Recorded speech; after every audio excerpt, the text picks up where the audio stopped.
ആ ഗംഗാര, ഞങ്ങൾ രണ്ടാളെ ആരെങ്കിലും ചോദിച്ചാലേ ഒരു 4-4:30 ഞങ്ങൾ വരും.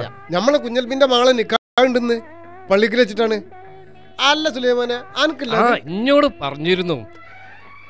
അല്ല അതിരിക്കട്ടെ, കുഞ്ഞൽബക്കന്റെ ഈ മകളല്ലേ കോളേജ് പഠിക്കുമ്പോ ഏതോ ചെറുക്കനേറ്റ് പ്രേമോ കണകുണ കുണ്ടാമണ്ടി എന്തൊക്കെ ഉണ്ടാക്കിന്ന് പറഞ്ഞിട്ട് അല്ലേ?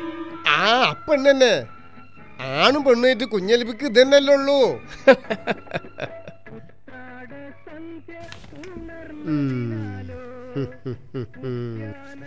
അല്ല, ആ പ്രശ്നം മറച്ചു കണ്ടല്ലേ നിക്കാഹ് നടത്തുന്നത്?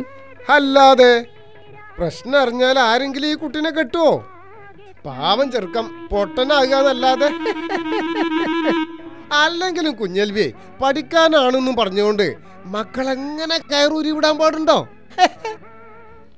എന്താ സുലൈമാക്ക, നിങ്ങളും നിങ്ങളെ ഏന്തിയാക്കും കൂടി ഇതിലും കുളം കലക്കാൻ നോക്കണോ? എന്തെങ്കിലും എവിടുന്നെങ്കിലും കേട്ടെന്ന് കരുതി ഭവിഷ്യത്ത് മനസ്സിലാക്കാതെ പറഞ്ഞു പരത്തുന്ന പരിപാടി ഒന്ന് നിർത്തിക്കൂടെ നിങ്ങൾക്ക്? എന്റെ ഹമീദേ, ഇജെന്തിനാ ഈ വിഷയത്തിൽ കച്ചറ വിടുന്നത്? ആ പെണ്ണിന്റെ കാര്യം ഞങ്ങൾ പറഞ്ഞത് ശരിയല്ലാത്തത് കൊണ്ട് തന്നെ ഞാൻ എതിർക്കണത്. കോളേജ് പഠിക്കുമ്പോ അവളെ ശല്യം ചെയ്തിരുന്ന ഒരു ചെറുക്കനെതിരെ പ്രിൻസിപ്പലിന് അയാൾ പരാതി കൊടുത്തു.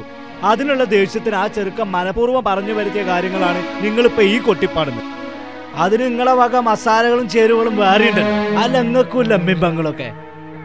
ഹമീദേജി ചൂടാകല്ലേ, ആനക്ക് വിവരൊക്കെ ഇത്ര ക്ലിയർ ആയിട്ട് എങ്ങനെ മനസ്സിലായി? എന്തൊക്കാ ഊതിയാണ്ടുള്ള സംസാരം ഉണ്ടല്ലോ, അത് വേണ്ട. ആളുകളെ കുറിച്ച് ഫസാദ് ഉണ്ടാക്കി പറയണതിന്റെ പൂതിയാനായിട്ട് തീർത്തു തരും. ഹമീദേ, ഈ പ്രശ്നം സീരിയസ് ആക്കല്ലേ. നിങ്ങളെ മകളെ കുറിച്ചാണ് ഇങ്ങനെ ഈ തമാശ നിങ്ങൾക്ക് സഹിക്കോ? അതില്ല, കുഞ്ഞലവയൊക്കെ പറഞ്ഞനുസരിച്ച് ഞാനും നമ്മുടെ സലീമിന്റെ ബാപ്പ മായൻകുട്ടിയാക്കിയും പ്രിൻസിപ്പളിനെയും ചെറുക്കന്റെ വീട്ടുകാരി ഇടപെട്ട് സംസാരിച്ചു. അങ്ങനെ ഇതിന്റെ സത്യാവസ്ഥ എനിക്ക് ബോധ്യപ്പെട്ടത്. അങ്ങനെയുള്ള ഒരു കാര്യത്തെ കുറിച്ച് എന്റെ മുന്നിൽ വെച്ച് തലതിരിച്ചു പറഞ്ഞാൽ എനിക്ക് കേട്ടിരിക്കാൻ കുറച്ച് ബുദ്ധിമുട്ട്. ഹമീദ് പറഞ്ഞിടത്തും കാര്യണ്ട് കേട്ടോ. കാര്യണ്ട്. ഇജിപ്പോ ഓന്റെ വർത്താനത്തിന് പേടിച്ചും വാങ്ങി ഓന്റെ ഭാഗം കൂടണ്ട. ഓൻ ആ പെണ്ണിന്റെ പേരിലൊരു കണ്ണുണ്ട്. അതാണ് ഞാൻ പറഞ്ഞപ്പോ ഓന് ഇത്ര അങ്ങോട്ട് പൊള്ളിയത്. ഓന്റെ അടുത്ത ചങ്ങായ മായിൻകുട്ടാക്കന്റെ മകൻ സലീം.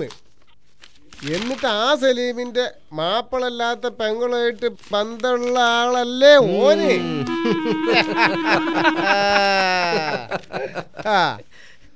സുലൈമാൻ, ഇജി പറഞ്ഞ ഞമ്മക്ക് പോവുക. കാര്യമില്ലാത്ത ഒരു അറാത്തുകളോട് സംസാരിച്ചു നേരം പോയി.